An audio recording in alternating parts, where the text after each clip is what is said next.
Basaqhuba abazili ukugaleleka kwikhaya longasekhoyo igqala lomzabalazo uAndrew Mlangeni eDube eSoweto. Oku kuzemva kokuba elandulele eli ngokuhlwa kwangolwesibini kwisibhedlele iOne military ePitoli. Ebeneminyaka eyi-95 ubudala. Intatheli yethu uAbongile Dumako useSoweto kwikhaya lalomthi mkhulu wileyo.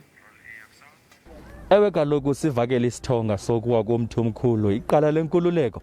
uAndrew Mlangeni khothama kubusuku bangolwesibini kwisibhedlele ePitoli emva kokukhalaza ngokuququzelelwa sisisu sakhe. Sifikile ke kulomzi wakhe lapha eDube eSoweto sabona kunyakazela uluntu ngokubanzi oluvela apha ekuhlaleni apha eDube eSoweto luzokukhahlela lukhothama kambe lunuka imbeko kwesiswenye somzabalazo uAndrew Mlangeni. Singatsho ngaphandle kwamathandabuzo kokuba kuyavakala kokubana kuwe umthi omkhulu ama-95 eminyaka ubudala.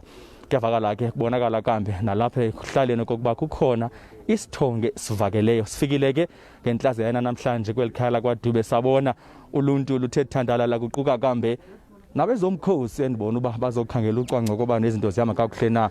Ukanti ke besilindele kokuba kubekho inkomfa namajelo endaba eza kusicacisela okokubana ingaba bethu sizawuqhuba kanjani na inkqubo eza kulandela na njengoko siyazi kokubana kulungiselelwa amalungiselelo omngcwabo ngelishwa ke ithe yamiswa abe John and Andrew Mlangeni Foundation besithi bazaphinda babuyele kusi ngamajelo endaba besicacisele kokubana kuzawuchankcathwa ngamkhombandlela uthini na kwilinge lokuzama ukunika imbeko kuba uAndrew Mlangeni. Okwangoku ke siselapha ke singulomzi wasasazo SABC siqinisekisa kokubana sikuphathela zonke eziqhubekayo. Silindele kambe namagosa aphezulu ANC akhokhelwa nguye umongameli uCyril Ramaphosa uba afike apha ebudeni beveki uba akukho namhlanje ezokukhahlela nawo kweli gqala lomzabalazo uAndrew Mlangeni. NdinguAbongile Dumako kwiindaba zeSABC eSoweto.